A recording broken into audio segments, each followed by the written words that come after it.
Amém, irmãos? Tudo bom? Boa noite.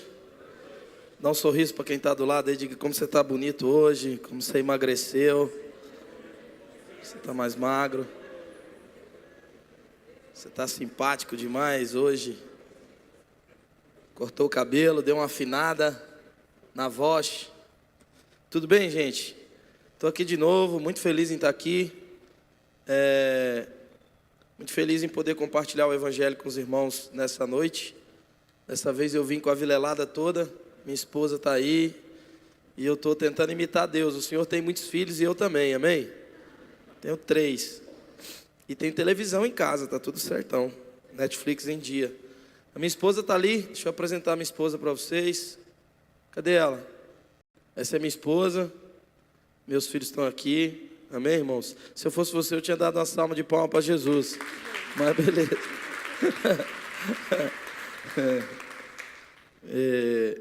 Talvez esse... talvez não, esse sem sombra de dúvida é o que eu mais tenho prazer de ser. Amém, irmãos? Marido e pai, amém?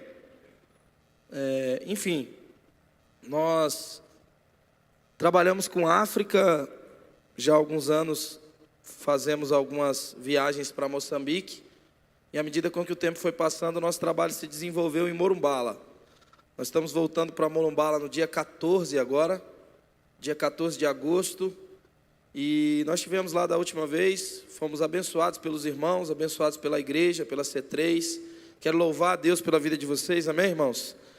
E, enfim, dessa última vez que a gente esteve lá, a título de prestação de conta, eu vi o pastor falando 2 coisas muito importantes e que me faz admirá-lo ainda mais. Mas sobre a questão do disco dos meninos, ele falou sobre você não precisa ouvir Deus dizendo, né? Amém, irmãos?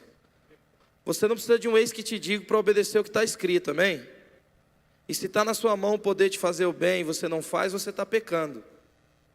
Eu vou mais a fundo, biblicamente falando. Canções são orações que às vezes a gente não consegue fazer.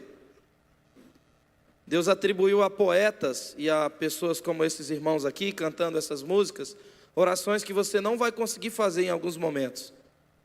E são essas canções que vão salvar a sua alma de um naufrágio, amém? São essas músicas que vão resgatar a sua fé, são essas músicas que vão trazer você de volta para uma comunhão com Deus. Então é muito importante que elas sejam cantadas. Imagina se Davi não tivesse escrito o livro de Salmo. Imagina a sua vida sem o Salmo 23. Consegue imaginar? Ali é uma canção que foi registrada na época em papel. Mas a tônica hoje é fazer com que essas canções estejam no nosso Spotify, ou estejam no YouTube, amém? Para os nossos filhos ouvirem e reproduzirem. Então, fico muito feliz com esse crescimento de vocês. Parabéns, uma salva de palmas para Jesus, pela igreja de vocês, amém, irmãos? Porque isso é um investimento em gente, isso é um investimento em pessoas, é um investimento em vocês próprios. Então, fiquei muito feliz.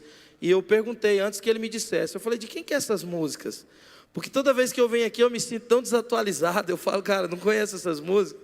Meu Deus do céu, será que eu estou, onde eu estou? Irmãos,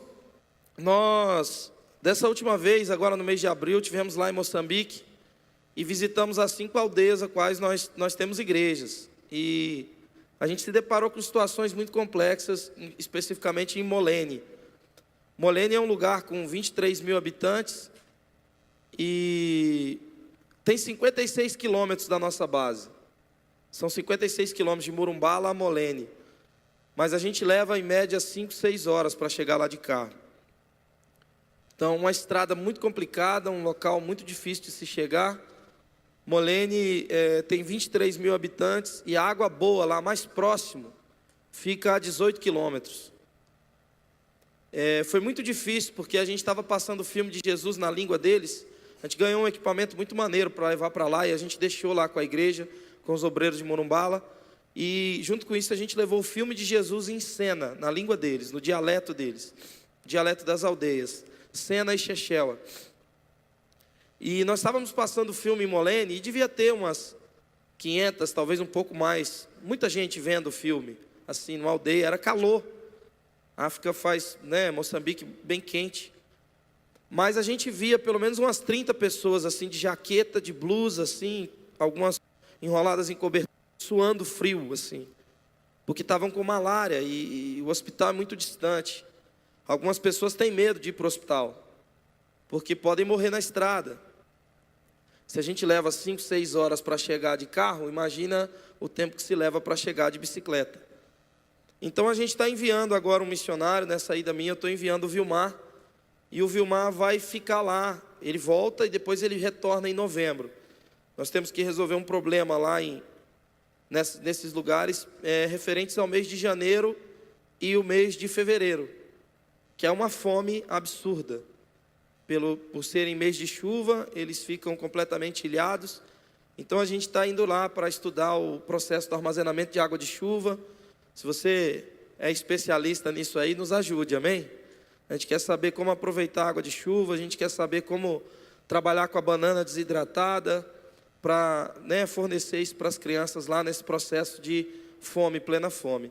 A gente tem um vídeo, eu não me lembro se eu passei esse vídeo aqui, nós estamos produzindo um documentário dessas aldeias, muito bom por sinal, mas a gente tem um vídeo que fala um pouco do nosso trabalho lá. Eu queria mostrar para vocês, para compartilhar com os irmãos, amém? Vamos assistir?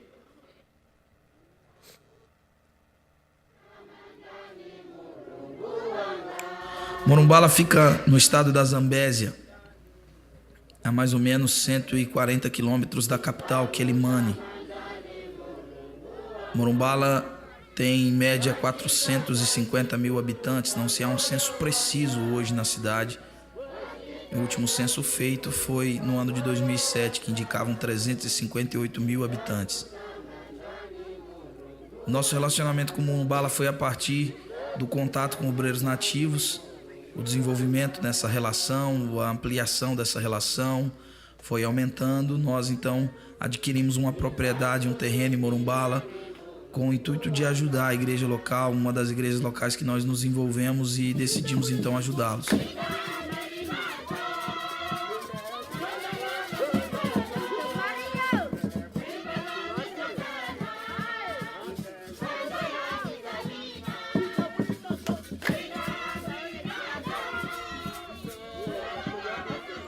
Decidimos ajudá-los e o plano é que a partir do mês de março a gente consiga construir um local para dignificar o ajuntamento deles. Hoje eles se reúnem embaixo de um pé de manga, se reúnem embaixo de uma árvore, porque a igrejinha feita não cabe mais todos os membros que o Senhor acabou enviando. Uma igreja que tem uma relevância para a comunidade e se move como pode, e a única coisa que eles nos pedem, nos solicitam, é realmente o ensino, o desejo de serem ensinados, o desejo de serem instruídos biblicamente. Então nós estamos indo para Morumbala para dignificar uma igreja nativa, uma igreja local, dar a eles um local apropriado para reunião e nesse mesmo espaço utilizar o espaço para começar um projeto de alfabetização para jovens e adultos. Uma cidade com 450 mil habitantes, você realmente tem um índice de analfabetismo muito alto mesmo. Então esse é o nosso desejo, entrar naquela região, alfabetizando eles, para que nós possamos distribuir um livro que vai mudar realmente a realidade daquela cidade e a realidade daquela região. Nós amamos Morumbala, nós amamos a igreja em Morumbala, e nós queremos convidar os nossos irmãos do Brasil e de todas as partes do mundo para amarmos aquelas pessoas. Talvez muitas dessas crianças presentes nesse vídeo não são registradas, não estão registradas. A ONU não as conhece, nenhuma organização mundial as conhece. Mas nós sabemos que o Senhor dos céus e da terra as chama pelo nome. O Senhor as conhece e nós queremos levar o socorro, atender o clamor desse povo por Morumbala. Morumbala.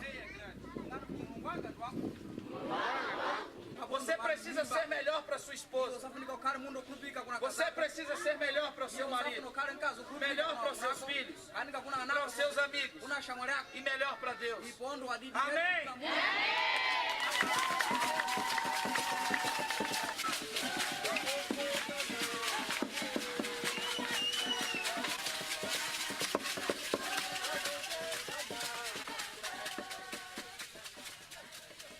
Gostaria de agradecer a todos os irmãos que se juntaram conosco e nos deram a possibilidade de adquirir esse terreno.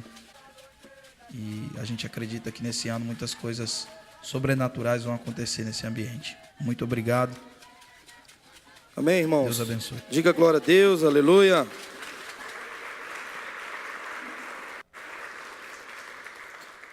Enfim, entre as coisas que a gente faz para poder viajar, nós tivemos uma iniciativa há um tempo de produzir alguns materiais. E hoje a gente reveste todos esses materiais para essa missão. Tudo que a gente faz, a gente entrega para o financeiro da igreja e eles direcionam para a conta para pagar as nossas despesas de viagem, o envio de pessoas e por aí vai. Esse livro é um livro de poesia que a gente escreveu há um tempo atrás. E não é um livro que tem um cunho evangélico, mas é um livro em português, né? As pessoas entendem português. E é um bom livro para você dar de presente para alguém que está fora do contexto da igreja. É um livro muito bonito por dentro, enfim, é um bom presente para você dar. A gente tem algumas camisetas onde a gente fala do exército de pequenos, e essa aqui em específico foi o Eduardo Vaso. Como é bom ter pessoas talentosas no meio da igreja. O Eduardo Vaz, ele é um desenhista da Coca-Cola. E ele fez esse desenho para a gente e está muito maneiro. Isso vai se tornar um personagem de uma historinha que a gente vai contar e está muito legal. Amém, irmãos? Tem alguém que faz aniversário hoje? Obrigado, Jesus. Ninguém faz, né? Eu também gravei um disco, né? Podia estar matando, roubando, fazendo tanta coisa errada, né, irmãos? Eu gravei um CD. E esse disco, enfim, é bom para fazer faxina em casa, amém? É um disco de rap, com samba, com rock, com algumas variáveis aqui muito interessantes para você avaliar. Glória a Deus. Vocês estão felizes? Tem corintiano aí? Não tem? Não tem mesmo? Se tem, mataram agora, né, irmãos? Eu, se eu fosse corintiano, eu tinha medo de levantar a mão. Vascaíno não tem também, né? Glória a Deus. Essa igreja é uma igreja livre. Glória a Deus por isso. Amém. Glória a Deus. Irmãos, eu gostaria de compartilhar um texto com os irmãos, que é... Obrigado.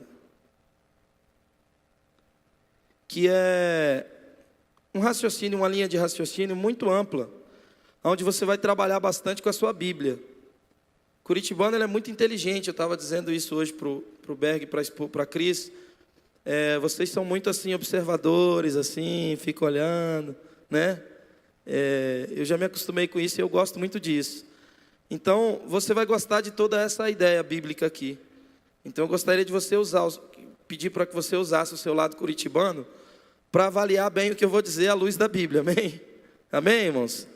Que você pegasse a sua Bíblia e a gente vai trabalhar bastante.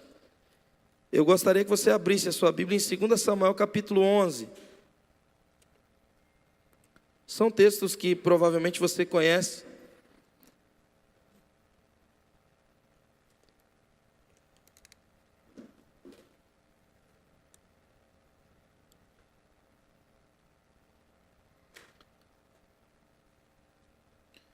Segunda Samuel capítulo 11 fica depois de 2 Samuel capítulo 10, né? Capítulo 11, verso 1. Espírito Santo, nós te pedimos que o Senhor fale conosco nessa noite. Pai, nós pedimos ao Senhor que nos dê a capacidade de nos concentrarmos na sua palavra, pensarmos naquilo que é do alto. Pai, nos ajuda a nos livrarmos de toda distração, de tudo aquilo que rouba, Senhor, o nosso entendimento. Nos santifica pela tua palavra nessa noite. Nos conecta com a sua eternidade e direciona as nossas vidas, Senhor, a um sentimento correto, a uma motivação, Pai, curada no Senhor.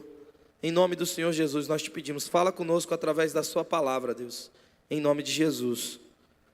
Verso 1, decorrido um ano, no tempo em que os reis costumavam sair para a guerra, enviou Davi Joabe e seus servos, com ele toda Israel, que destruíram os filhos de Amon e sitiaram Rabá. Porém Davi ficou em Jerusalém. Uma tarde, levantou-se Davi do seu leito e andava passeando no terraço da casa real. Daí viu uma mulher que estava tomando banho, e era ela muito formosa. Davi mandou perguntar quem era. Disseram-lhe, é Betseba, filha de Eliá, mulher de Urias, o heteu. Então enviou Davi mensageiros que a trouxeram. Ela veio e ele se deitou com ela, e tendo-se ela purificado da sua imundície, voltou para sua casa. A mulher concebeu e mandou dizer a Davi: estou grávida. Amém? Irmãos, a vida de qualquer ser humano, ela é feita de escolhas. Ela é feita de escolhas. Uma escolha certa pode fazer com que um mendigo se torne um rei, amém? Mas uma escolha errada também pode fazer com que um rei se torne um mendigo. Uma escolha errada pode levar um indivíduo extremamente estabilizado à falência, a uma decadência inexplicável. E toda a nossa escolha, ela precisa estar condicionada à compreensão do tempo. Esse texto é muito interessante porque ele inicia dizendo que no tempo em que os reis costumavam sair para a guerra. Diga comigo, tempo. Então no tempo, havia um tempo estabelecido que determinava um comportamento. E Davi, ele foi completamente avesso ao tempo. Sabe, irmãos, Deus estabeleceu no nosso mundo, no nosso planeta, 4 estações. E é interessante como essas estações, elas determinam o nosso comportamento. Nós temos 2 estações primárias e 2 estações intermediárias, é isso? Amém? Nós temos o verão, o outono, o inverno, a primavera, e o ciclo se repete, ou talvez em outra ordem. Mas é interessante que no outono, quando o verão termina e vem o outono, você começa a se preparar para uma mudança radical no tempo, sim ou não? E o que você faz? Você muda o seu comportamento. Você muda a sua forma de vestir, principalmente quem mora em Curitiba, ou lugar para fazer frio. O seu programa, a sua programação familiar muda, sim ou não? É outra. A sua agenda muda. Por quê? Porque o tempo determina as suas escolhas. Você compreende o tempo. Então, a partir dali, a partir de uma leitura de uma percepção de que o inverno está chegando, você então pauta as suas escolhas com base nessa mudança. Estamos juntos? O verão é a mesma coisa. A primavera anuncia que o verão está chegando. Você vai ter que se vestir de outra forma, você vai se programar de outra maneira, você vai curtir mais algumas coisas que você não curtia antes. Então todas as suas escolhas estão pautadas na mudança em que o tempo vai sofrer. Sabe, irmãos, aqui o texto é muito claro. O texto começa dizendo que era o tempo de ir para a guerra. E Davi era um homem de muitas conquistas, Davi era um homem muito experimentado por batalhas que já tinha enfrentado, Davi era um homem que já teve a cabeça a prêmio. Mas, ocasionalmente nesse tempo aqui, sabe, irmãos, ele escolheu mal. Ele escolheu estar em um lugar que Deus não queria que ele estivesse. E o que ocorre quando isso acontece? Quando você se posiciona, sabe, contrário ao tempo. Quando você decide estar em um lugar que não condiz com a vontade de Deus. Você fica completamente vulnerável a você mesmo. Você fica completamente entregue aos Golias que estão dentro de você. Mesmo que você seja um matador de gigante, conhecido no mundo inteiro, se você ficar sozinho, existe um conceito filosófico que diz que o homem é o lobo do homem. Você vai se encontrar com esse lobo. Você vai se encontrar com você mesmo. E foi isso que aconteceu. E esse era um homem segundo o coração de Deus. Esse era um homem que havia trazido a arca de Deus para Israel de novo. E devolvido todo o contexto, toda a rotina espiritual da cidade de Jerusalém. Mas nesse tempo, sabe, irmãos, uma escolha. Estar em um lugar que Deus não queria que ele estivesse. Aderir uma postura que não tinha concordância com Deus. Então Davi, passeando no terraço da casa real, seus amigos estavam na guerra. Ele deveria estar. Mas ele acorda uma bela tarde, no seu palacete acarpetado, e começa a dar um rolê lá. vendo as mensagens do WhatsApp, fazendo um history lá do alto do palácio, e de repente ele vê uma imagem que mexeu com ele. Uma mulher. E essa mulher estava tomando banho.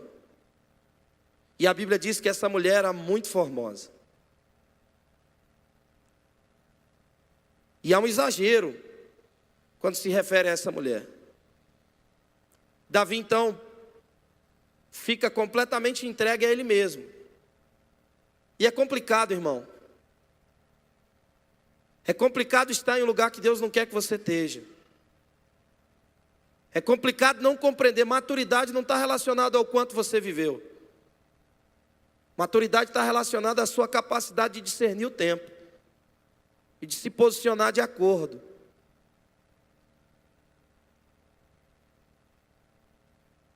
Então Davi, olhando para aquela cena,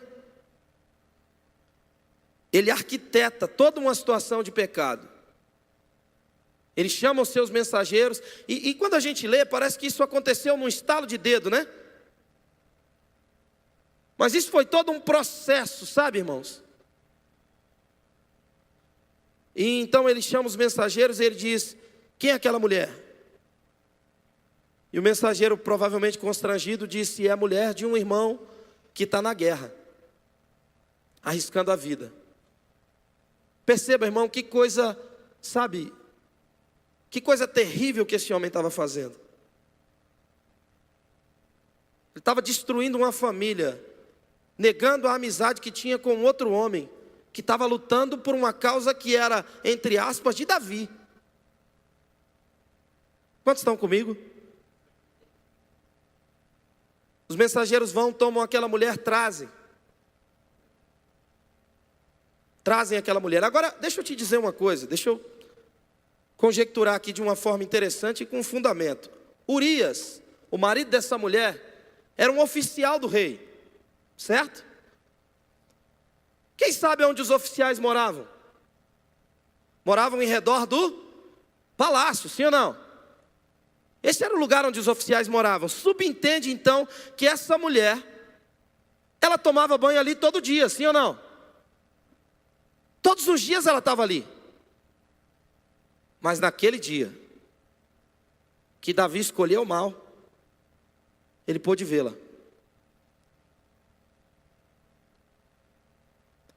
Estar em lugares que Deus quer que você esteja, vai proteger você de muitos maus.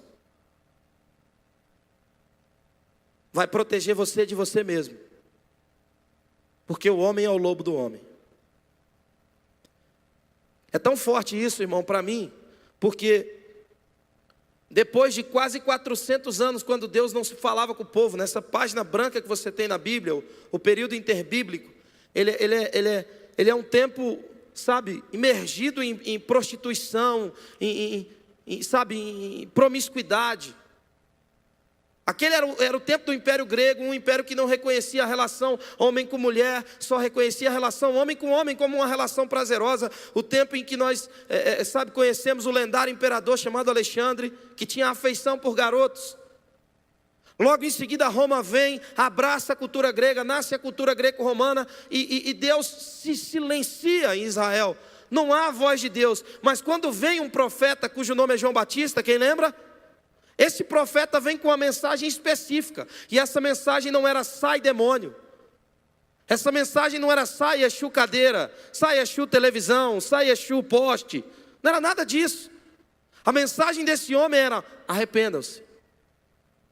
Que todo o estado de corrupção, não que o demônio não exista, não que não existe influência das trevas, mas sabe o que Deus estava dizendo através da mensagem de João, dizendo arrependa-se? Ele estava dizendo que todo o estado da humanidade, o estado em que a humanidade se encontrava, era produto da escolha da humanidade. Porque o homem é o lobo do homem. Quando você escolhe estar em um lugar que Deus não quer, você se autodestrói. É inevitável isso. Você vai ver coisas que você não devia ver, você vai se expor a coisas que você não está preparado para dizer não. E como é difícil dizer não. Nessa hora Davi cega, podia ver aquela mulher outro dia, com certeza, mas naquele dia ele viu. E ele premedita toda uma situação, se deita com aquela mulher e subentende que não foi uma coisa de uma noite, não foi uma coisa de 2 noites. Não, Davi, sabe, ele aproveitou aquela mulher que era mulher de um amigo. Irmãos, essa história está na Bíblia, amém? É uma história horrível. E ela está na Bíblia. Logo em seguida aquela mulher foi para sua casa e mandou dizer a Davi: estou grávida. Sabe por quê? Porque as suas escolhas sempre vão gerar alguma coisa. As suas escolhas sempre vão gerar alguma coisa. Davi então, completamente cego, ele então cria um plano mirabuloso, maldoso, e diz: traz Urias para mim. Era o marido da mulher. E Urias vem, Davi faz uma festa, enche aquele rapaz de presente, e logo em seguida diz: ei, vai se deitar com a sua mulher. Na verdade o que ele queria era manter a sua reputação, manter o seu status, manter a sua posição de rei de Israel, de intocável rei de Israel. Davi então chama aquele homem, dá uma festa, sabe, dá vinho para aquele homem beber, enche aquele homem de presentes e logo em seguida diz: rapaz, você é um homem bom, vai lá se deitar com a sua esposa. Mas no outro dia pela manhã alguém avisa Davi: olha, deu ruim. Urias não, essa história está aqui, mas eu vou encurtar o caminho. Urias não se deitou com a mulher dele. Davi então manda chamar Urias e diz: Urias, o que aconteceu? E Urias diz: olha, rei, os meus amigos estão na guerra.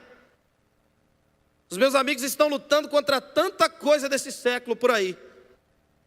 Contra todos os males, contra a orfandade, contra o divórcio, contra a negligência paterna, a negligência materna, contra as drogas, contra a prostituição. Eu vou continuar lutando contra isso. Davi então, irmão, tomado por um ímpeto humano corrompido, assassino. Vocês estão junto comigo, amém? Ele escreve um bilhete de morte, uma carta para Joabe, o comandante do exército. Sela essa carta, coloca no bolso da camisa do Dalina que ele tinha dado para Urias, e fala: vai lá, meu filho, na guerra agora, entrega essa carta aqui para Joabe. Joabe era um homem tão íntegro que estava levando no bolso da camisa a sua sentença de morte. Urias, melhor dizendo. O que eu falei? Joabe. Joabe é intrometido demais, irmão, Deus me livre. Urias estava levando ali a sua sentença de morte. E ele chega lá e entrega para Joabe. E aquele bilhete do rei dizia o seguinte: tinha 146 caracteres. No máximo. Resumidamente ele dizia: Urias tem que morrer. Eu vou dizer isso rapidinho, mas quando eu olho para esse texto eu percebo muitos pastores que enviaram seus problemas para os campos missionários, para preservar a sua reputação. Mas eu não vou entrar nesse mérito. Vocês estão junto comigo, amém? Joabe pega aquela carta que dizia que aquele homem inocente tinha que ser morto. E o que acontece? Aquele homem é colocado na frente da batalha, o exército o abandona,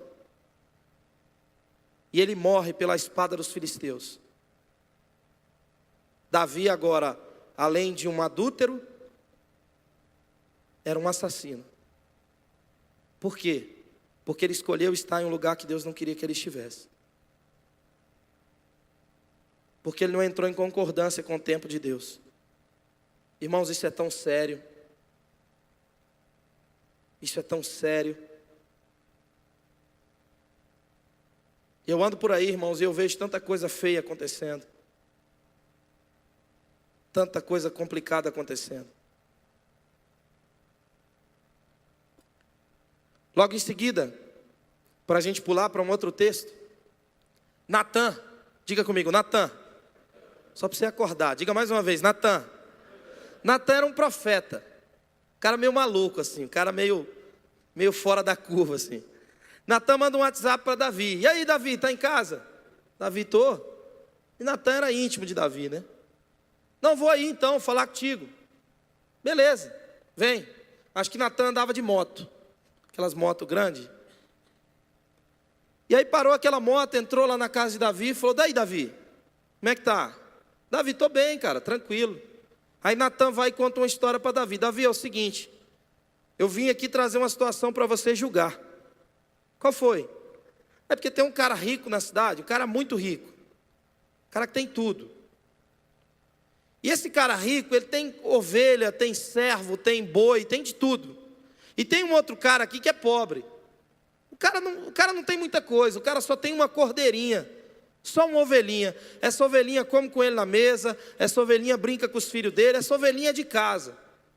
Mas aí, rapaz, Davi, chegou um estrangeiro na cidade. Chegou um cara importante na cidade.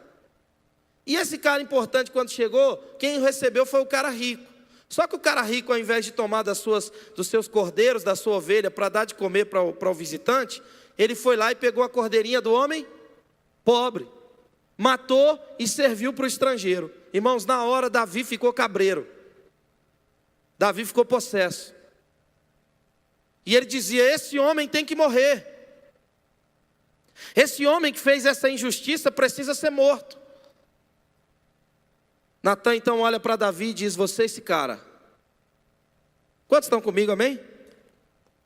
Diz: você esse cara. Você fez escolhas ruins, você escolheu mal, você está completamente caído.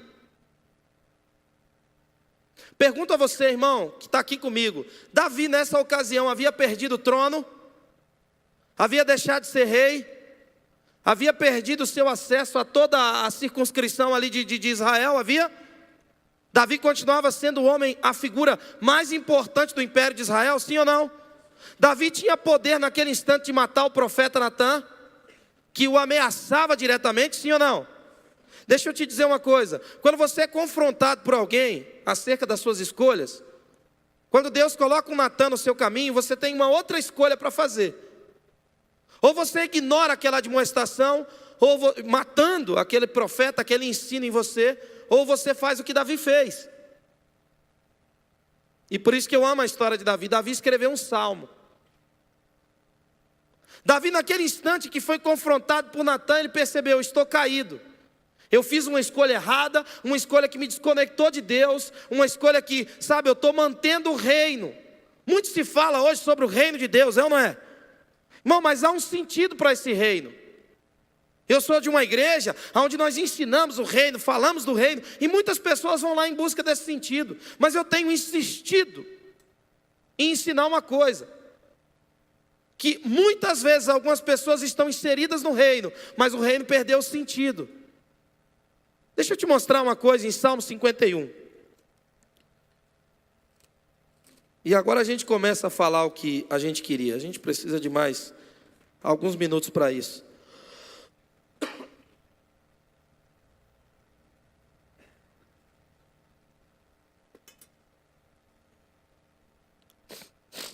Salmo 51, verso 9.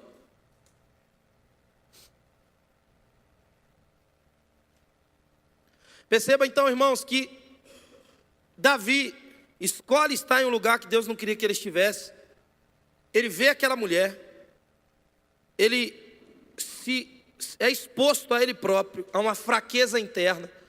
Ele cai, ao ponto de premeditar um pecado, ao ponto de pegar aquela mulher que não era dele, se deitar com aquela mulher, engravidar aquela mulher, manipular toda uma situação para, sabe, fugindo do caminho do arrependimento. Davi então chama Urias, manipula aquela situação. Estamos juntos, amém? Davi então presenteia aquele homem, tenta manipular aquela situação, não consegue. Então o que ele faz? Ele mata aquele homem, usando uma caneta. Ele mata aquele homem, usando tudo aquilo que Deus havia dado a ele. Ele mata aquele homem. Por quê? Porque ele escolheu estar em um lugar que Deus não queria que ele estivesse. Logo em seguida ele é confrontado por Natan, que conta toda uma história. Esse texto que eu mencionei sobre Natan está no capítulo seguinte, no capítulo 12 de 2 Samuel. Natan o confronta, Natan, sabe, o coloca na parede. Davi então se sujeita àquela admoestação, àquela repreensão, e ele escreve essa canção. Ele escreve esse salmo, a partir do verso 9. esconde o rosto dos meus pecados e apaga todas as minhas iniquidades.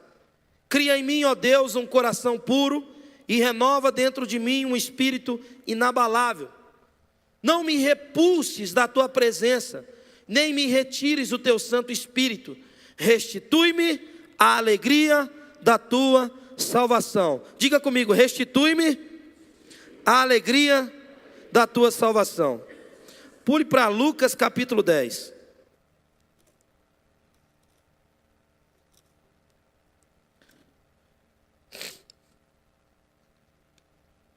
Eu estou um pouco gripado, irmãos, então o barulho de gripe aí, vai me amando aí, tá? Lucas capítulo 10, verso 17, mas antes que você leia, olhe para mim. Nós estamos aqui agora com um quadro, Davi. Davi é um cara incrível, que havia deixado de ser rei. Havia, irmãos? Continuava sendo a figura mais importante de uma nação, mas ele revela uma ausência de sentido em tudo que ele estava fazendo. Em uma frase, quando ele diz, restitui-me a alegria da tua salvação. Eu gostaria de falar essa noite sobre eternidade. Gostaria de falar sobre eternidade. Gostaria de trazer uma breve reflexão sobre isso. Sobre o sentido de nós estarmos aqui, de nós cantarmos, de nós adorarmos. Para onde a nossa fé nos leva, para onde a nossa fé nos aponta. E quando há ausência de sentido em tudo isso que a gente faz. E isso se torna então um ritual, um barulho infrutuoso e sem o mínimo sentido. Porque nós perdemos a nossa conexão com a eternidade. Sabe, irmãos, apesar de Davi estar imergido em pecado, apesar de Davi estar exposto a uma situação de tragédia, de caos, Davi percebeu uma coisa: eu perdi a minha conexão com a eternidade. Eternidade para nós parece que é uma coisa assim tão subjetiva, tão distante, tão secundária. Certo dia um sábio perguntou, um discípulo perguntou para um sábio: sábio, onde é o princípio da eternidade? Então ele disse para o discípulo, ele disse, olha, pega um balde e esvazie o oceano com balde. O discípulo disse, mas é impossível, como é que eu vou esvaziar o oceano com balde? Então o sábio disse, quando você terminar de esvaziar o oceano com balde, então você vai estar no princípio da eternidade. Sabe, irmãos, você vai viver 70, 80, talvez um pouco mais. A minha avó morreu recentemente com 104 anos. No velório dela nós olhamos um para o outro e falamos, está proibido de chorar. Ninguém vai chorar, uma mulher que viveu 104 anos de idade, não dá nem para lamentar a morte dela, irmão. Se nós orar para ela ressuscitar, ela volta braba, batendo na gente. Você vai viver alguns anos aqui. Sabe, irmão, mas o sentido, o sino da nossa fé é saber que Deus amou o mundo de tal maneira que entregou o seu Filho unigênito para que todo aquele que nele crê não pereça, mas tenha vida eterna. Viva eternamente. Em um ambiente onde o que se valoriza aqui, lá vai ser asfalto. Sabe, irmãos, tudo que você faz para Deus, em nome de Deus, sem a intenção de se tornar mais íntimo de Deus, é religião. É infrutuoso, é barulho, ofende a inteligência de Deus. Todo o nosso culto, todo o nosso comportamento como cristão, quantos são cristãos aqui, amém? Todo o nosso comportamento de adoração, ele precisa nos apontar para um lugar. Nós estaremos eternamente com o nosso Deus, vendo Jesus como Ele é, vendo os seus olhos como chamas de fogo, vendo os seus cabelos brancos como a neve e contemplando toda a grandeza e a maravilha do Senhor. Isso é o que precisa ancorar a nossa fé. Quando, irmãos, Davi percebeu que tinha perdido isso, ele não tinha perdido o trono, ele não tinha perdido o reino, mas ele havia perdido o sentido para tudo isso. Quantos estão comigo? Nesse texto aqui é diferente. Lucas capítulo 10, verso 17. Aqui marca o regresso dos 70. 70 homens emancipados pelo Senhor. Para curar enfermos, para expulsar demônios, para produzir um resultado na terra que a terra desconhecia. Esses homens foram ensinados numa sala de aula, cujo próprio Jesus era professor. Um cara que cuspia no chão, fazia lodo e passava o barro no olho de alguém. Deixa eu dizer uma coisa para vocês. Muitos de nós hoje não aceitaríamos o pastoreio de Jesus. Infelizmente, hoje o que mais escandaliza os evangélicos é o evangelho. Esses homens haviam aprendido sobre o evangelho com o próprio Cristo. E saíram, curaram enfermos, expulsaram demônios. E quando eles regressaram, olha a tamanha alegria em que eles encontravam. Lucas 10, 17. Então regressaram 70, possuídos de alegria, dizendo: Senhor, os próprios demônios se nos submetem pelo teu nome. Então se liga. É como se Pedro estivesse numa sala como essa aqui, num lugar como esse, reunido com os 70, reunido com todo mundo que tinha saído também. E Pedro estava lá mostrando o slide das pessoas que tinham sido batizadas, de pessoas que tinham sido curadas, amém? Eles estavam lá prestando conta um para o outro, naquela reunião incrível. Ele cantou sobre fé aqui, sobre sinais, os sinais que acompanhariam aqueles que criam, amém? Isso estava acontecendo com eles. Nós cantamos isso hoje, ansiamos por isso. Eles estavam vivendo isso todos os dias. Mas de repente, naquela reunião em que eles estavam falando sobre isso, Jesus, quantos estão juntos comigo, amém? Jesus entra naquela sala. Olha comigo o versículo 18. Versículo 17 de novo. Então regressaram 70, possuídos de alegria, dizendo: Senhor, os próprios demônios se nos submetem pelo teu nome. Mas ele lhes disse: eu via Satanás caindo do céu como um relâmpago. Eis aí vos dei autoridade para pisardes em serpentes e escorpiões e sobre todo o poder do inimigo, e nada, absolutamente nada vos causará dano. Diga aleluia. Versículo 20, não obstante, alegrai-vos não porque os espíritos se vos submetem, mas sim porque o vosso nome está rolado nos céus. Alguém está aqui comigo, irmãos? Sabe o que eu vejo Jesus fazendo aqui? Pegando homens que estavam vivendo um resultado incrível. Suas igrejas estavam crescendo, seus ministérios estavam fluindo. Eles iam gravar, todo mundo ia cantar aquilo que eles estavam dizendo. Eles estavam obtendo resultado e êxito naquilo que estavam fazendo. No entanto, o que Jesus está fazendo nessa sala, nessa reunião, nesse encontro é dizendo: olha, tudo que vocês estão vivendo é bom, mas eu tive uma vitória ainda maior. Eu vi Satanás cair do céu como um relâmpago. Eu sei o que é triunfar sobre um inimigo. E Jesus diz uma coisa para eles: olha, se alegrem, porque vocês estão prosperando, porque vocês estão obtendo resultado na vida. Mas a maior alegria é porque os seus nomes estão arrolados nos céus. A sua vida vai passar muito rápido aqui, meu irmão. E a sua vida serve para uma coisa: para se resolver com a eternidade. A sua vida serve para um fim. A morte existe. E ela pode nos alcançar a qualquer instante. Eu que estou falando, você que está sentado, amanhã, de repente, algum de nós não está mais aqui. Isso torna a vida importante, sim ou não? Você nunca sabe quanto tempo tem. Agora, irmão, Davi, quando percebe a ausência de sentido na sua vida, então ele ora desesperadamente, dizendo: Senhor, restitui-me a alegria de ser salvo, me conecta de novo com a eternidade. Esses discípulos, quando voltaram possuídos de grande alegria, eu não sei quanto dinheiro você ganha, como é que está a sua vida, como é que estão os resultados que você vem obtendo. Mas eu sei que Jesus canalizou o coração desses caras para se alegrarem com uma coisa que vai perdurar para sempre. Se alegrem porque os seus nomes estão arrolados no céu. Se alegre porque a eternidade existe. Se alegre porque Deus vai receber você nos tabernáculos eternos. Irmão, eu não sei qual o significado disso para você.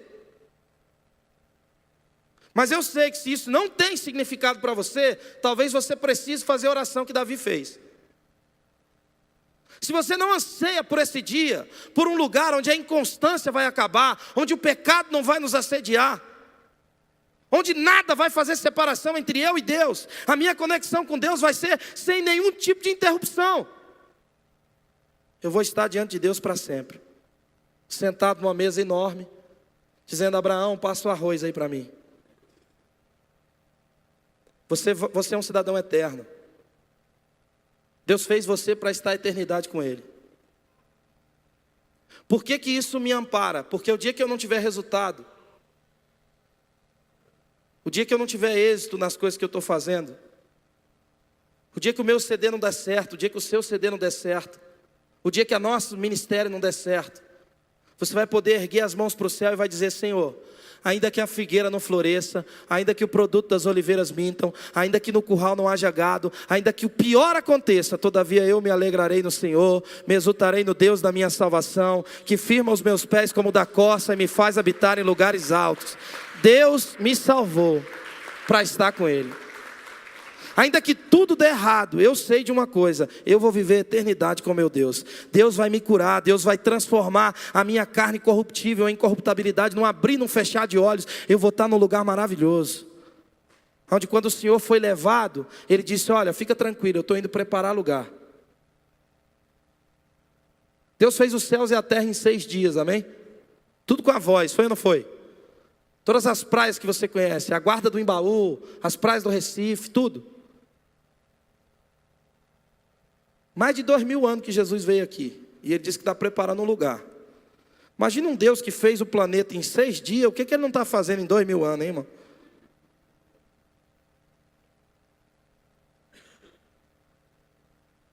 Sabe, irmão, se a sua esperança em Cristo consiste só no quanto você pode ter, no resultado que você pode produzir, a sua vida não tem sentido. Você é talvez um dos seres humanos mais infelizes da terra. Você é um dos seres humanos mais vazios. Como alguém que disse uma vez: eu conheci um homem tão pobre, mas tão pobre que ele só tinha dinheiro.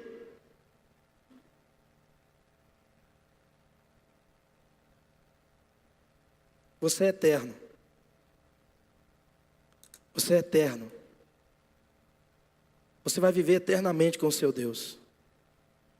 Deus está preparando um lugar para você viver com Ele, para você cantar, e o seu canto vai ser sem nenhum tipo de interrupção. E Deus quer muito mais que o seu canto, Deus quer você com Ele. Deixa eu te mostrar um texto. Nós temos mais 3 para ver, mas eu quero te mostrar esse. 2 Coríntios, ou 1 Coríntios, deixa eu achar aqui.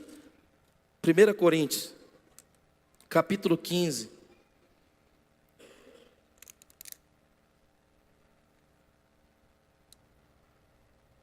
Sabe, irmãos, o que eu estou te falando é um conteúdo que às vezes a gente conversa com alguns pastores. Eu tenho visto alguns líderes, alguns pastores, alguns irmãos preciosos na nação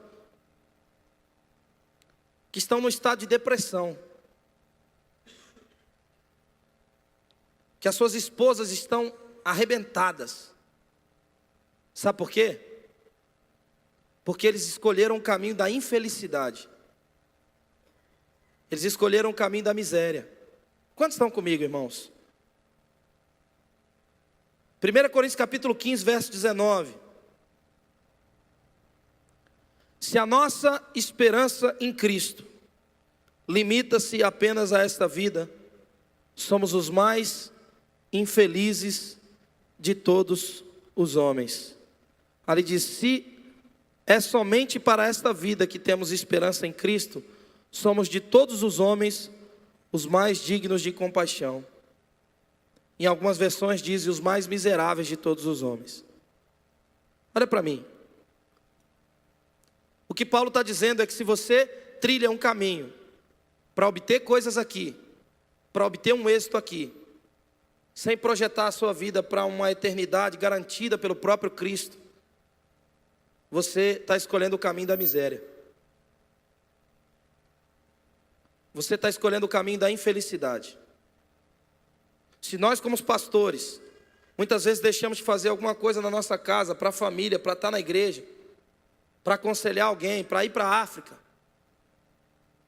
esperando que isso produza alguma coisa para mim aqui, eu sou um ser humano infeliz. Eu sou um ser humano vazio. Abra sua Bíblia em Apocalipse capítulo 5. Eu disse que nós leríamos muitos textos, mas a minha oração é para que você abrace isso com o seu coração e com a sua mente.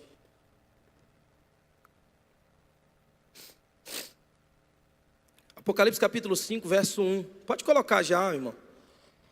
A gente vai ler alguns versículos aqui. Se você tem a sua Bíblia, acompanhe aí na sua Bíblia. Vi na mão direita daquele que estava sentado no trono um livro escrito por dentro e por fora, de todo selado com 7 selos. Vi também um anjo forte que proclamava em grande voz: quem é digno de abrir o livro e lhe desatar os selos? Ora, nem no céu, nem sobre a terra, nem debaixo da terra, ninguém podia abrir o livro e nem mesmo olhar para ele. E eu chorava muito, porque ninguém foi achado digno de abrir o livro, nem mesmo de olhar para ele. Todavia um dos anciões me disse, vamos ler até o versículo 4, versículo 4. E eu chorava muito, porque ninguém foi achado digno de abrir o livro, nem mesmo de olhar para ele. Olha para mim por um instante. Deixa eu tentar estabelecer um sentido para tudo isso. Davi percebeu uma coisa que o fez chorar muito e o amargar em angústia, dizendo: Senhor, me conecta de novo com a eternidade, restitui em mim a alegria de ser salvo. Beleza. Nós lemos outro texto que mostra discípulos voltando de um processo onde eles estavam muito conhecidos, tinham milhares de seguidores no Facebook, no Instagram. Eles eram homens de milagres, conhecidos no mundo inteiro. Há quem diga que eles ficaram 6 meses distante de suas casas, anunciando o evangelho do reino, segundo essa emancipação de Jesus. E quando eles voltam, Jesus coloca o coração deles conectados com aquilo que eu estou dizendo hoje. Se conecte com a eternidade. Existe uma eternidade. E se você ignora isso, consequentemente você está edificando a sua vida com base nessa terra. E como o texto de 1 Coríntios capítulo 15, verso 19 propõe, você é um ser humano infeliz. Amém, irmãos? Você é um ser humano digno de compaixão. Você é um ser humano, desculpa a expressão, mas é o que a Bíblia nos mostra. Você é um ser humano miserável. Você só tem coisas. Você não se resolveu com a eternidade.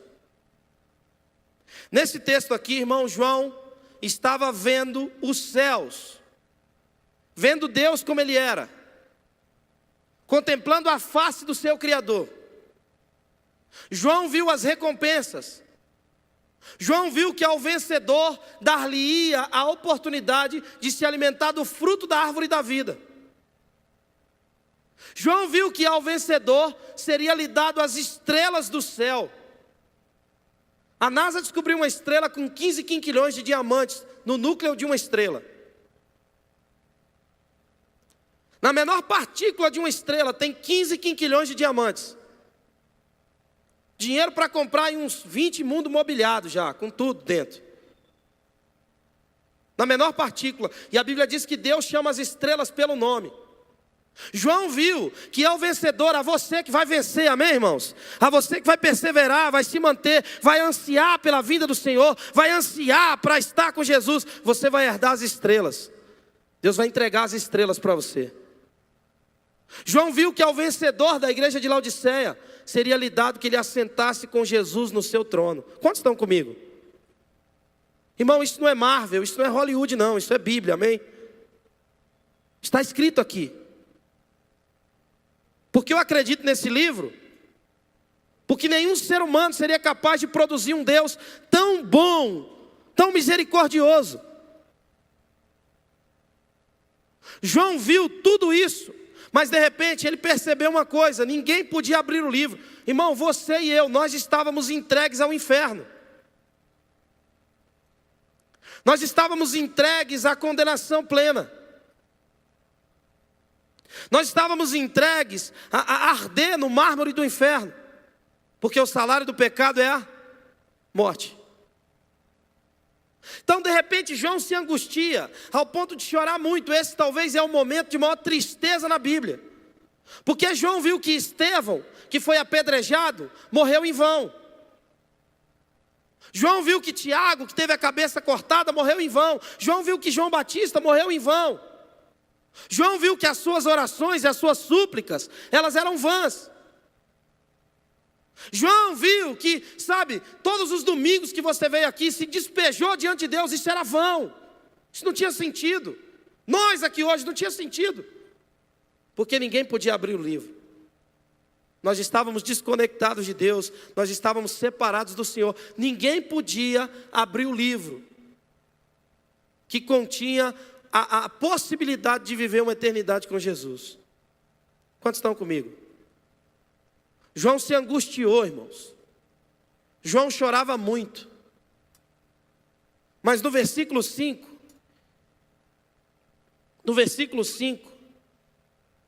versículo 4, e eu chorava muito, porque ninguém foi achado digno de abrir o livro, nem mesmo de olhar para ele. Versículo 5, todavia um dos anciões me disse, não chores, eis que o leão da tribo de Judá, a raiz de Davi, venceu para abrir o livro e os seus 7 selos, aleluia.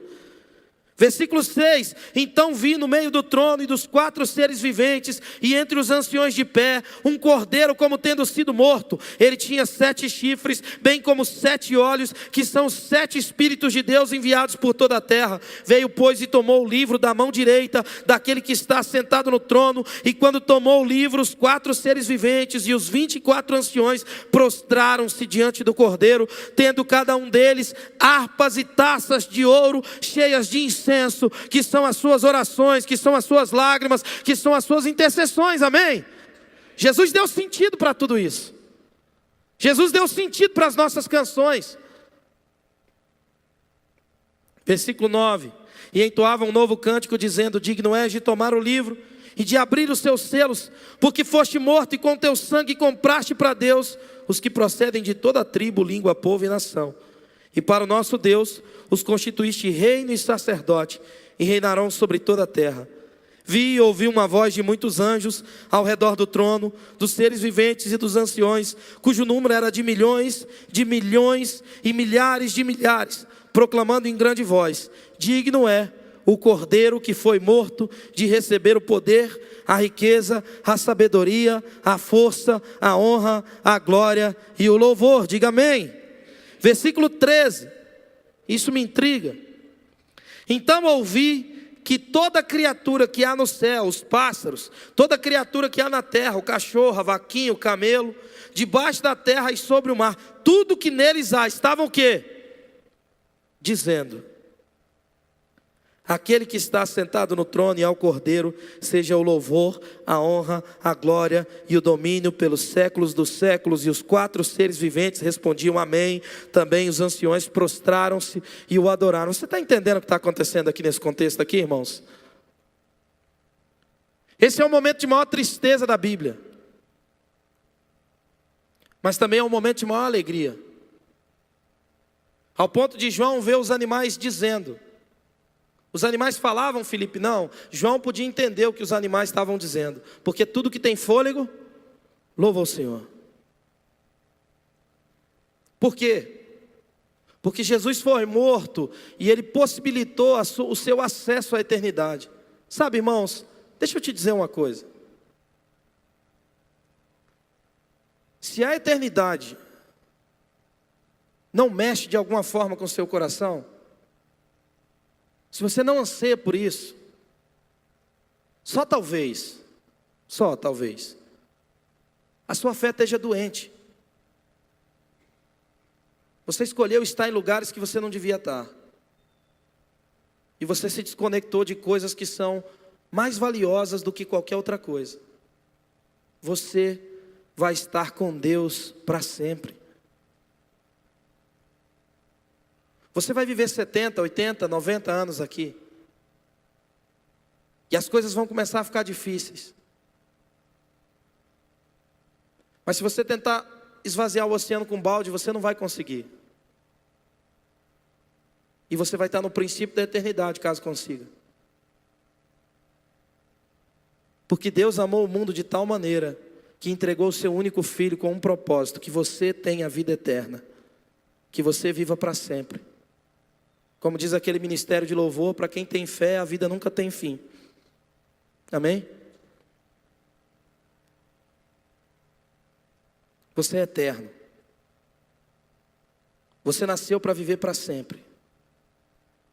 E toda escolha que rouba isso de você, ou que rouba essa certeza de você, sabe, está te empurrando para viver uma vida de miséria, para viver uma vida de migalha. Eu gostaria de te mostrar o último texto. E se você tem Bíblia, eu queria que você abrisse lá, Apocalipse capítulo 21. Quantos estão comigo, irmãos? Eu sei que abrir a Bíblia muitas vezes e acompanhar um raciocínio assim, talvez tão extenso, se você piscar, você talvez, acabe se desvirtuando daquilo que está sendo dito. Mas, irmãos, isso foi tão importante para mim, tão libertador para mim, porque eu entendi que mesmo que tudo der errado, talvez você não more na casa que você gostaria de morar, talvez você não dirija o carro que você gostaria de dirigir, ou talvez você more na casa que você gostaria de morar e dirija o carro que você queria. Tanto um como o outro. Não se alegre ou não se entristeça por isso, mas a sua alegria é porque o seu nome está rolado nos céus. E o Jesus da Bíblia, o único herdeiro das estrelas, ele se fez pobre para te enriquecer. Ele era o único herdeiro e ele te tornou herdeiro também. De coisas incompreendidas. Apocalipse capítulo 21, versículo 18. E eu gostaria que nós acompanhássemos isso, porque isso fala da sua casa, fala de onde você vai morar, amém? Você acredita em tudo que eu estou dizendo, irmãos? Você acredita em tudo isso, por mais louco que seja? Isso fala da sua morada, fala de onde você vai passar a eternidade inteira. Apocalipse capítulo 21, verso 18. A estrutura da muralha é de jaspe, bem como a cidade é de ouro puro, semelhante a vidro límpido e transparente. Os fundamentos da muralha da cidade estão adornados de toda espécie de pedras preciosas. Quantas mulheres tem aqui? Levanta a mão assim. Quantas mulheres tem aqui que gostam de joia? Gosta de joia? Joia? Joia, pedra preciosa. Levanta a mão, sem. Não vou te condenar, não. A minha mulher também gosta. Gosta de joia? Gosta? Gosta de joia? Gosta mesmo? Joia, muita joia, né, irmã? Fala joia, fala pro seu marido, joia, joia, fala. Fala. Gosta de joia, amém? Olha como é que é esse negócio aqui. Igual eu falei como goiano, né? Eu sou goiano, tá, irmão? Mas falo português bem, né? Versículo 19. Os fundamentos da muralha da cidade. Dá uma anestesiada aí. Dá uma tangida nesse negócio aí. Fica comigo aí. Bota som aqui, cara. Não rouba a brisa da gente, não. Versículo 19. Os fundamentos da muralha da cidade estão adornados de toda espécie de pedras preciosas. Aleluia.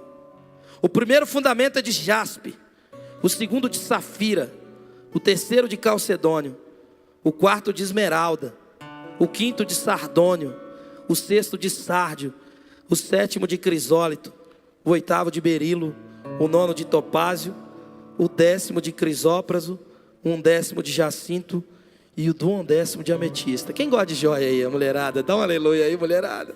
Vai estar tudo adornando a sua casa, as colunas da sua casa. E você vai morar lá para sempre. E não vai ter que pagar condomínio, nem aluguel. E não vai ter síndico.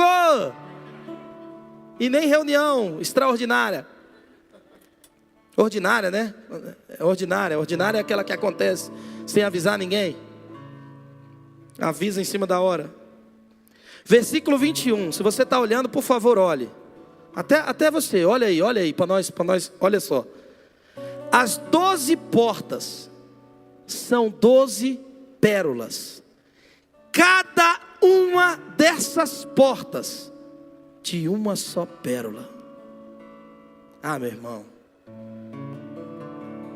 Tá maluco, velho? Imagina uma porta para milhões e milhões e milhares de pessoas passarem, feita de pérola. Agora imagina essa porta, feita de uma só pérola. Olha o tamanho dessa ostra, hein, irmão? Agora sabe o que é louco? Sabe como é que a pérola é feita? É uma ferida no interior de uma ostra. E ela se fecha. E aquela ferida se transforma em pérola.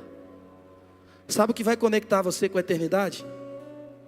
A ferida de alguém que se permitiu ser curado. Você está aqui comigo? Você vai passar por uma porta de pérola. Você vai morar numa cidade cuja coluna são adornadas de toda espécie de pedras preciosas. Faz alguma coisa aí na cadeira, pelo amor de Deus. Por isso que se a sua esperança em Cristo consiste apenas nessa terra, você é um ser humano infeliz. Você está negligenciando o que Deus está preparando para você. Se liga, vamos continuar. As 12 portas são 12 pérolas, cada uma dessas portas de uma só pérola. A praça da cidade é de ouro puro, como vidro transparente. Nela eu não vi Assembleia de Deus, nela eu não vi Mevan, nela eu não vi C3, nela eu não vi Batista, nela eu não vi Presbiteriana, nela eu não vi santuário, porque o seu santuário é o Senhor, o Deus Todo-Poderoso e o Cordeiro. A cidade não precisa nem do sol, nem da lua para lhe darem claridade, pois a glória de Deus a iluminou, e o Cordeiro é a sua lâmpada. As nações andarão mediante a sua luz, e os reis da terra lhe trazem a sua glória. As suas portas nunca jamais se fecharão de dia, porque nela não haverá noite, e lhe trarão a glória e a honra das nações. Nela nunca jamais penetrará cheque sem fundo, nela nunca jamais penetrará fofoca, nela nunca jamais penetrará adultério, mentira, coisa contaminada, nem o que pratica a abominação e a mentira, mas somente aqueles que têm o seu nome escrito no livro da vida do Cordeiro. Somente. Por isso,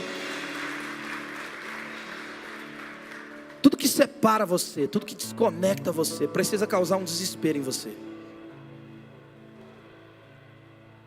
Por isso que Davi se desespera num salmo. Davi continuava sendo um homem rico. Davi continuava sendo um homem pobre, sendo um homem próspero, sendo um homem de muitas conquistas e batalhas. Mas percebeu a miséria quando se percebeu desconectado da eternidade.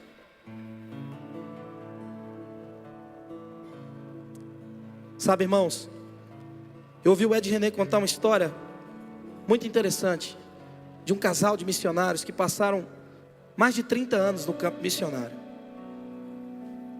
E quando eles estavam voltando para casa, eles esperavam que quando eles chegassem no aeroporto, a igreja deles, a congregação deles iam receber eles com alegria, com festa, com presentes.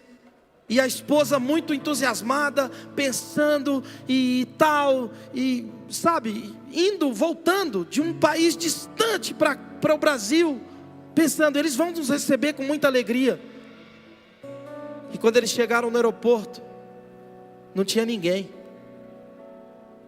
Mas eles estavam voltando para casa, e não tinha ninguém para receber eles no aeroporto. E o marido dela ficou muito revoltado, muito chateado. Quantos estão comigo aqui? Muito chateado, muito revoltado. E disse, olha, você não disse que quando a gente chegasse em casa, as pessoas iam nos receber, iam nos amar? Fala aí com o seu Deus aí, vê o que é que ele te diz. Para mim chega. E o marido saiu. E a esposa ficou sentada, pensando e orando. De repente o marido voltou e disse, então, o que é que o seu Deus falou com você? Ela olhou para o marido e disse, Deus me disse que nós ainda não estamos em casa. Nós ainda não chegamos em casa. Você tem uma casa, amém, irmãos? E Jesus morreu e comprou essa casa com o sangue dele. Ele conquistou o seu direito de entrar lá. Ele conquistou o seu direito de viver para sempre nesse lugar. E você precisa se desesperar para que a sua família também consiga estar lá com você, amém, irmãos? Por isso Josué decide, olha, vocês podem decidir o que quiser, vocês podem votar no PT, vocês podem fazer o que vocês quiserem. Todavia eu e a minha casa serviremos ao Senhor. Porque é muito ruim viver sem ausência de sentido. É muito ruim viver sem perceber que a eternidade existe e que eu anelo por esse lugar onde eu vou estar diante do Deus que mede o céu com a palma das mãos, que toma todos os oceanos na sua mão como uma concha. Você não tem vontade de ver esse cara não, irmão? Fala para mim, olha para mim. Tem vontade não? Irmão, Deus toma as nuvens como seu carro. Imagina Deus dando um rolê no final da tarde, reunindo as nuvens, escrevendo lá no Twitter: partiu C3 Curitiba, e vindo. Você não tem vontade de ver esse cara não? Que toma a terra como estrado para os seus pés, que desliza nas asas do vento. Deus quer você para Ele. E Deus quer que você deseje estar com Ele. Anseie pela eternidade. Por isso toda escolha, olha para mim, toda escolha que você fez, se você foi para lugares que você não devia estar, se você ficou em lugares que você não devia ter ficado, e você percebeu que essa alegria foi embora, deixa Deus te ajudar. Ele está aqui, amém? Entre a gente. Somente os que têm os seus nomes escritos no livro da vida do Cordeiro. Quantos estão comigo, irmãos? Quantos recebem isso no seu coração, na sua mente? Chega de viver como um miserável. Porque quando as coisas darem errado, você vai recorrer aos antidepressivos. Algumas pessoas não se aguentam e colocam uma bala na cabeça.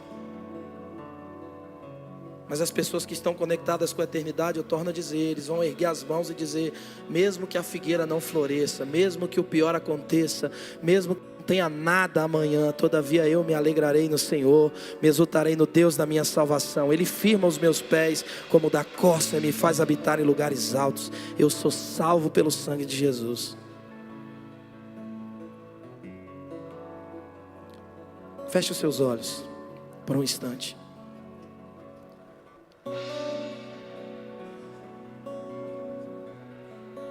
Feche os seus olhos, todos.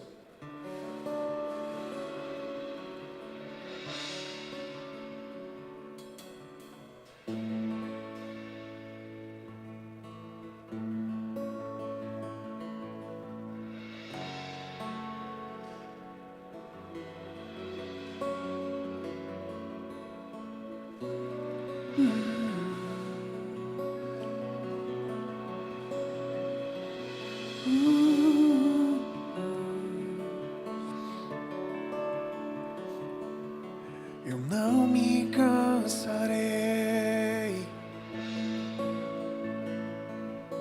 eu não me cansarei do teu imenso amor.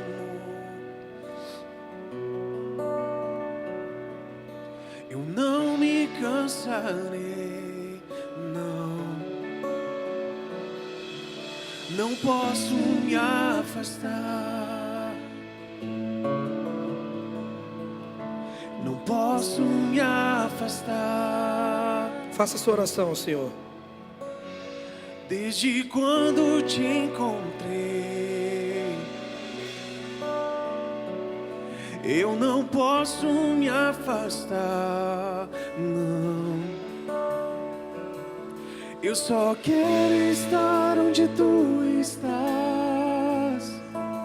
Ah, meu Deus. Estar onde o teu coração está.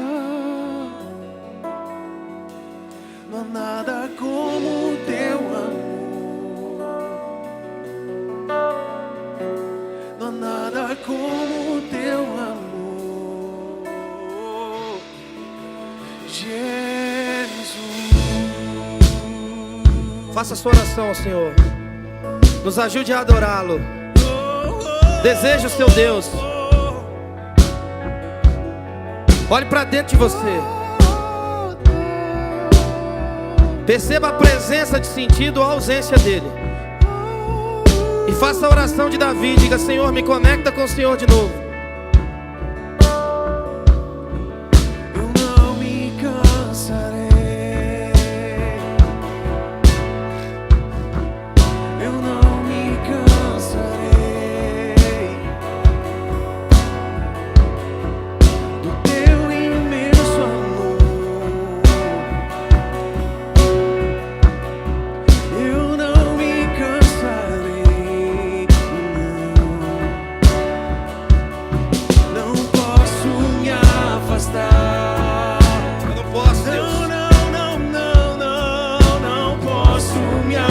afastar.